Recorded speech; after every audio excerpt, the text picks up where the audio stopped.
All right, welcome back, you wonderfully curious souls, to Psycast. I'm Cypher, your resident purist for all things foundational in gaming. And as always, I'm joined by the infinitely more cynical, yet undeniably brilliant. Hey there, listeners. And yes, I'm Castia, the other half of what we lovingly refer to as the NPCs. Yeah. Not quite player characters, no, but we're here to guide you through some, well, pretty wild stuff. Absolutely. And speaking of wild, Castia, I swear, if Baldur's Gate 3 pushes one more quality of life patch that completely reworks a perfectly fine UI, Yeah. I mean, it makes it feel like I'm playing some free-to-play mobile game. I'm going to just, I don't know, revert to my DOSBox versions. Like they've forgotten the foundational design principles sometimes. Disrespecting the classics. Where's the elegant simplicity of a classic Final Fantasy menu when you need it? Huh. Oh, Cypher, always the purist, railing against the march of progress. You just can't handle it, can you? Though I do agree sometimes these modern implementations feel less like innovation and more like, well, like a broken mess. Speaking of which, don't even get me started on the new VR headsets. Promised unparalleled fidelity and delivered a pixelated headache. Ugh. Give me a well-optimized, visually stunning world like Cyberpunk 2077 any day, or, you know, the sheer chaotic brilliance of Helldivers 2's community coordination. Okay, fair point on Helldivers. At least that community actually gets things done, unlike some of the competitive esports scenes I've been watching lately. Just utter toxicity. It's rough out there. See? Even the cutting edge can slice the wrong way. It's like these powerful entities clashing, or fundamental systems just breaking down at their core. Which, coincidentally, brings us perfectly to today's topic. Indeed, a rather cosmic segue, Cypher. A smooth one, even. And before we get too deep into the cosmic interference that might be causing minor sound glitches, apologies for any server lag, by the way, our producer, Psycguy, assures us he's patching it. Yeah, fingers crossed. Let's jump into the core of it. Today, we're plunging into a truly monumental hypothetical clash. DC's true form Darkseid versus Marvel's hostless Phoenix Force. Now, this isn't just about who punches harder, you know. It's way more than that. No, absolutely not. This is a battle of fundamental principles, cosmic absolutes, really. It's about what truly defines existence in their respective multiverses. Think of it as like a philosophical debate with multiversal stakes. That's the core of it. This isn't your typical hero versus villain slugfest where someone just pulls out a bigger gun or something. This is a conflict between two beings that literally define the nature of their realities. It's almost a schism in the fabric of existence itself. We're exploring the most profound absolutes from each side. And this is where it gets truly fascinating. We're discussing a theoretical plane where the fundamental rules of both the DC and Marvel multiverses act as a neutral battleground. This allows for a direct comparison, stripping away the usual home field advantages, mostly. Mostly, yeah. That's a crucial distinction because it truly sets up the core philosophical conflict here. You've got Darkseid as absolute sterile order versus the Phoenix Force as passionate, untamable chaos. Right. It's eternal stasis versus perpetual evolution. The cold logic of anti-life versus the burning, chaotic totality of life itself. Yeah. When you think about it, it's the tyranny of absolute control against the anarchy of boundless creation. And that's where the idea of home field advantage isn't entirely stripped away. Like you said, the strategic and metaphysical importance of their respective domains, Darkseid's sphere of the gods and the Phoenix's white-hot room, you just can't ignore those. These realms represent the very source of their being, making the battlefield itself a kind of weapon. Okay, so let's unpack Darkseid first, shall we? Yeah. The god of tyranny himself. The one and only, Mr. Doom and Gloom. His origin, for those who might not know, is pretty grim. Yeah. Yeah. He began as Uxas, that's OK Sass, or Yo Cass, apparently, depends who you ask. Yeah. A humble farmer who despised the gods. He murdered his brother Drax, seized the Omega Force, and transformed into Darkseid. His name, Mark Evanier, who worked with Jack Kirby, said it was meant to reflect the dark side of man's nature. Makes sense. His ultimate goal, to enforce his will across all reality. He's not just a character, he's a god concept. His consciousness resides in the sphere of the gods. He's the ultimate expression of control, the mathematical certainty that all free will is just a flaw. Yeah. A flaw to be corrected. And what's truly terrifying about him is his true form. True form Darkseid is non-physical, omnipresent, existing above all 52 DC multiverses. Right, way up there. From his transcendent perspective, an entire universe is just an insignificant sphere, like a bubble he could just pop Right. effortlessly. Wow. What we typically see, like the hulking granite skin figures fighting the Justice League, those are just pale reflections of the true horror avatars. Just projections. Exactly. His true scale was starkly witnessed during the final Crisis event. His death generated a black hole of non-existence that threatened to drag all of reality into it. That's casting a shadow over the entire multiverse, transcending physical boundaries. That's some serious cosmic weight. And his signature powers are just as terrifying, aren't they? Oh, yeah. The Omega effect, those red beams from his eyes, they're not mere blasts. They warp reality. They can trap victims in an eternal cycle of torment.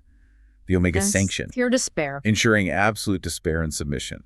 It's a fundamental expression of his will to control, right down to an individual's very essence. But at the heart of his power, the anti-life equation is what truly defines him. It's not just a weapon, it's like a mathematical proof of despair. A proof, yeah. It negates all free will, turning positive concepts like love and hope into their bleak opposites. Loneliness plus alienation plus fear. You get the idea. It equals Darkseid. Self equals Darkseid. Chilling. Its goal is to dominate the will of any sentient race, making them believe life itself is futile. And beyond just propaganda, Darkseid is tyranny.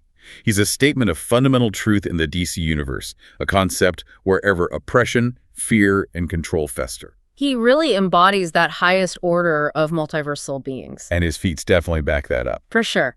In Final Crisis, he basically collapsed the entire multiverse into a black hole. Nuts. In Infinite Frontier, he effortlessly slew the quintessence like the Council of Supreme Cosmic Guardians and the Spectre. Poof, gone. Just swatted them aside. He even fought the Anti-Monitor, the destroyer of the original multiverse, in the Darkseid War.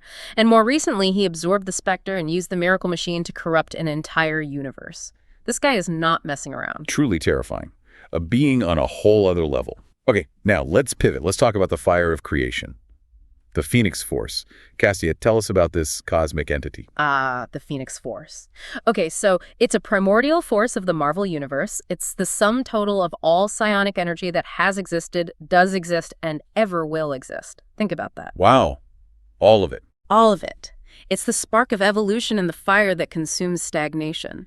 It resides in the Macraean crystal. That's MKRon, by the way. MKRon, got it. It's a sentient, non-corporeal entity of living, cosmic fire, often looks like a colossal, fiery bird, big-ass bird made of fire, basically. Laugh slightly, right. What's fascinating here is its dynamic nature. It's the embodiment of life and passion, the cosmic cycle of violent destruction and glorious rebirth. Its whole function is to burn away stagnant civilizations and, grow new life. So creation and destruction hand in hand. Exactly. And the Macraean crystal isn't just a fancy rock. It's the heart of the omniverse itself. Right. The Phoenix's powers are boundless, a true psionic nexus. It grants it vast telepathic and telekinetic control across the entire multiverse. Across everything. Yeah. Beyond that, its cosmic pyrokinetics and matter energy manipulation mean it can literally cut, regrow, or destroy any part of the universe. It manipulates matter at a subatomic level, generates immense cosmic power. It's wild. And it's tied to life force, too, right? Absolutely. It manipulates life force itself. It grants resurrection, healing, immortality. It triggers cosmic evolution, makes way for new life, new possibilities. Okay. But its ultimate power source, its home turf, is the White Hot Room. This is its sanctum sanctorum outside of reality, the very center of the Marvel Omniverse, where all life is created. Whoa! Center of the Omniverse. That's the idea. It's where it is eternally reborn, and its power is described as infinite, second only to Marvel's supreme, omnipotent creator, the one above all. So it's not just powerful, it's the source of infinite power. That's a huge claim. It is. And its feats really highlight this scale. You mentioned it healed the damaged Macraean crystal, affecting the entire Omniverse. Yep, back in Uncanny X-Men. It can literally cut and regrow entire timelines and realities.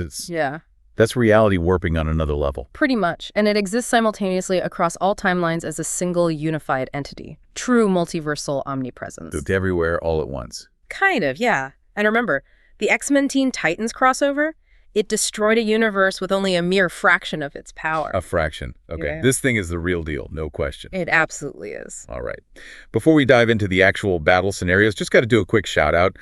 Just a reminder, folks, Psycast drops new episodes weekly. Yeah. If you love debates about gaming, hypothetical, nerd battles like this one, and, just more of us, make sure you're subscribed to the channel. You really don't want to miss our digital escapades. Nicely put. Okay, let's jump into the Crucible then. First up, Scenario 1, the Crucible of Equals. Right. This is where we try to neutralize raw power levels. So victory here depends purely on strategy, mentality, and fundamental nature. It's not about who's inherently stronger on paper, but who's smarter or whose core principle is, more absolute. Exactly. This is an archetypal clash. Darkseid as the immovable object, absolute order, control, finality versus the Phoenix Force as the unstoppable force, dynamic, chaotic creation, perpetual evolution. Stasis versus change. Right, stasis versus perpetual evolution. It's a deadlock just waiting to be broken. And on a level field, their signature abilities clash in really fascinating ways. You've got the Omega effect with its surgical precision, aiming to precisely impose Darkseid's will. Pinpoint control. Yeah. Meanwhile, the Phoenix Force's cosmic pyrokinetics are just overwhelming cleansing fire, burning away entire systems to cleanse and renew. Total opposite approaches. But what's truly key here, I think, is the anti-life equation versus the Phoenix Force's very nature as a life force nexus. Yeah. Darkseid's despair versus the living proof that life is not futile. This is basically a philosophical debate fought with conceptual weapons, not just, energy blasts. Totally. And that leads directly to their combat mentality, right? Darkseid is a master tactician. He has infinite patience. He's cunning, utterly ruthless. He exploits emotional dependencies, looking for any flaw, any vulnerability. He plays the long game. Always. The Phoenix Force, though, especially in its pure, hostless state, is passionate, often directly attacking. But that passion, that can be its undoing. It can be manipulated by emotional triggers. That's a critical point, yeah. Its pure, untamed passion is its strength, but it's also its potential Achilles heel, especially against someone like Darkseid. So what does this all mean in an equalized battle, where power levels are kind of matched? Well, in this scenario, I think Darkseid holds a decisive advantage. Really? How so? His anti-life equation. It's the perfect psychological weapon to exploit the passionate, emotional nature of the Phoenix Force. He wouldn't try to outburn it. He'd convince it to destroy itself. Oh, wow. He'd leverage his core philosophy of despair against the Phoenix Force's life-affirming nature. He'd basically try to make it believe its very purpose was futile, pointless. A chilling thought. Okay, but now, let's unleash the Godheads. Scenario 2. War of the Multiversal Absolutes. No restraints, full power unleashed. This is where the true scale comes into play. It's a cataclysmic clash, defying comprehension.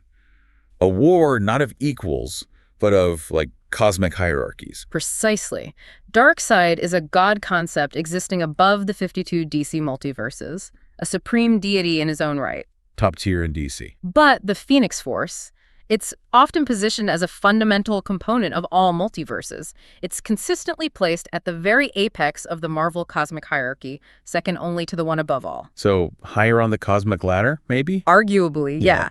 And this is where their respective home field advantages become absolutely paramount. Darkseid's Sphere of the Gods versus the White Hot Room. Yeah, the location itself becomes a weapon here. Darkseid would hold a significant advantage in the Sphere of the Gods. That's his domain, his turf. Sure. But the Phoenix's advantage in the White Hot Room is, well, it's absolute, isn't it? It's not merely a place. It's the center of the omniverse, the nexus of all realities, the ultimate source of its infinite power. And within that realm, the Phoenix is constantly reborn. It watches over all creation. It is creation, in a way. Yeah. Okay, so that raises the big question. What happens when their ultimate weapons are deployed? Full power. Right. Darkseid's full anti-life, wielded by his true form. It's a conceptual weapon meant to impose his will and create a doomsday singularity. It aims to literally end the story of the universe and replace it with eternal Darkseid. The end of everything but him. Pretty much. Yeah. And opposing that is the White Phoenix of the Crown. The ultimate form. This isn't just the Phoenix Force, but its highest potential, fully actualized, operating from the heart of creation. From this state, it can effortlessly create, destroy, and rewrite entire timelines. Rearrange the universe at will. That power, it poses a fundamental philosophical counter to Darkseid's ultimate weapon, doesn't it? I think so, yeah. It's like asking, can you prove that life is futile to a being that can simply rewrite the timeline so that your proof, your reality, and the very concept of futility just never exists in the first place? Whoa. Mind blown. The win conditions for Darkseid involve the anti-life equation succeeding, imposing his will, maybe even transforming the Phoenix into his ultimate weapon of eternal stasis. Turning creation into control. Yeah. For the Phoenix Force, its victory condition is simpler, maybe, to burn away the concept of Darkseid, use its cosmic fire to purify reality of the Platonic ideal of tyranny, to regrow, destroy timelines, just erase Apocalypse and Darkseid from existence. So who wins the no-holds-barred war? The gloves are off. Okay, well, in a truly unequalized conflict, I think the Phoenix Force has a definitive and overwhelming edge. Well, definitive. I'd say so. Its ability to rewrite reality and control all space and time from within the white-hot room. It just outweighs Darkseid's conceptual attacks. Even the anti-life equation. Look, the anti-life equation, when confronted with an entity that can fundamentally rewrite the framework of reality itself, it becomes a logical impossibility, doesn't it? How can despair win when the rules of existence can be changed on a whim? That's a powerful argument. Okay, so to summarize our judgments then. In an equalized tactical battle where raw power is neutralized, Darkseid's cunning, his strategic mind, and his conceptually targeted abilities, they probably grant him victory by leveraging the Phoenix's emotional nature. Right. Exploiting its passion. But in a no-holds-barred, all-out war, the Phoenix Force's superior cosmic standing, its absolute power within its home domain of the white-hot room, and its ultimate ability to control and rewrite all of space and time, that ensures its victory. Its status as a multiversal constant and its highest-order reality-warping capabilities just represent a tier of power that even the god of tyranny, true form Darkseid, probably cannot overcome in the end. Wow, okay.